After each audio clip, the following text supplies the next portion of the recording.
Somewhere in America right now, a 4-year-old is standing in a coffee shop. He's wearing a $380 Japanese selvage denim jacket, handmade leather boots from a brand you've definitely never heard of. And he's holding a coffee, but not just any coffee. It's a single-origin Ethiopian pour-over with honey process notes, whatever that means.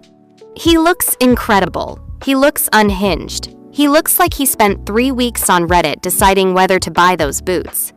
And here's the terrifying part. He's not even rich. Here's what nobody's talking about. America used to celebrate fitting in. Normal was safe. Basic was fine. The Gap was a personality. And then something snapped. Now being basic is basically the worst insult you can give someone. Worse than being broke. Worse than being boring. Somewhere along the way, Americans decided that looking like everyone else was a moral failure. Stay with me, because by the end of this video, you're going to realize this isn't just about fashion. It's about something much darker, much funnier, and honestly, kind of sad. Let's rewind. The 1990s were a golden era of basic. You wore Levi's, you drank Folgers, you bought furniture from a catalog and called it a living room. Nobody was curating their aesthetic. Nobody had an aesthetic. You just existed, and that was okay. Then the internet happened. Suddenly, everyone could see everyone else's life, and not just see it, compare it, in real time, all the time, forever. Instagram launched in 2010, Pinterest followed, TikTok showed up and basically set the whole thing on fire. And here's where it gets psychological. When you can see a million different lifestyles at once, your brain does something automatic. It starts ranking. And the thing that ranked lowest? Being forgettable, being average, being basic. So Americans did what Americans do best. They overcorrected. Here's where it gets genuinely funny. Because in trying not to be basic, Americans accidentally created an entire economy. You've got the old money aesthetic. People wearing quiet luxury so loud you can hear it from space. Beige sweaters, $900 loafers. The whole vibe is, I'm rich, but I'm too classy to show it. Except they're showing it, constantly, on TikTok, for millions of strangers. Then you've got the cottagecore crowd. Linen dresses, mushroom foraging, bread baking. These people aren't in the countryside. They're in a studio apartment in Austin, Texas, baking sourdough while their rent is 3 weeks late. And then my personal favorite, the niche hobby guys. These are men who decided that the solution to being basic was to become dangerously specific. Vintage mechanical keyboards, artisan hot sauce, competitive rug tufting. Yes, competitive rug tufting is a thing now. America looked at normalcy and said, not today. Okay, let's get real for a second.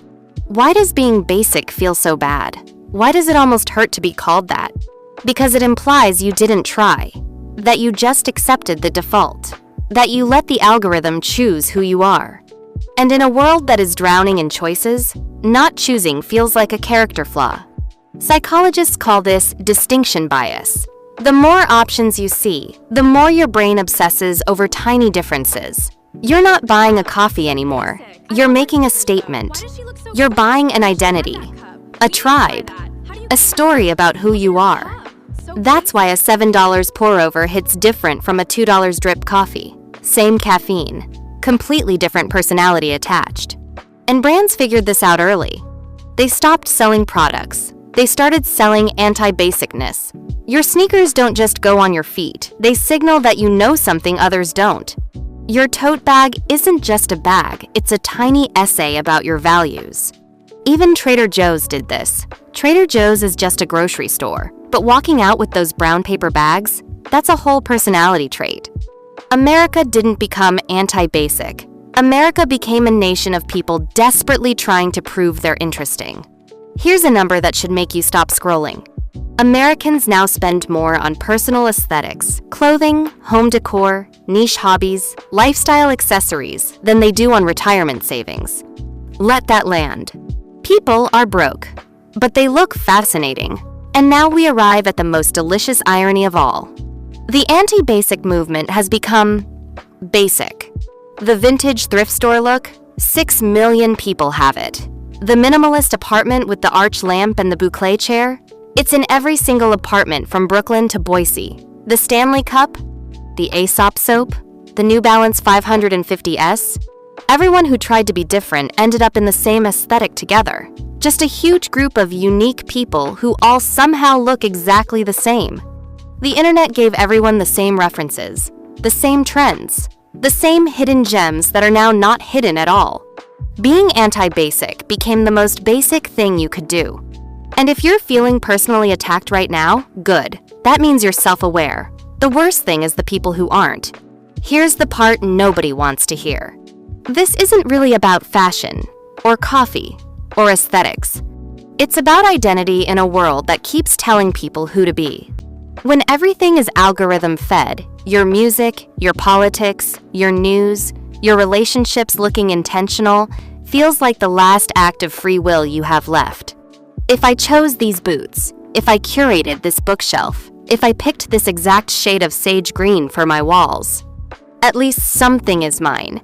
It's not vanity, it's survival. In a world that mass-produces everything, including personalities, being distinct feels like proof that you exist, that you chose, that you're not just a product of whatever Netflix and the TikTok algorithm decided you should be. The real tragedy? Most people are doing all this performing for an audience that's too busy performing themselves to even notice.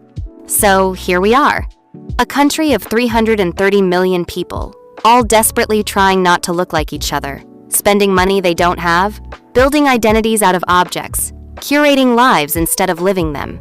And somewhere, in that same coffee shop, that guy with the selvage denim jacket and the Ethiopian pour-over is checking his phone. He's looking at someone else's life and wondering if maybe his boots weren't the right choice after all. The most basic thing in America right now? Trying this hard not to be.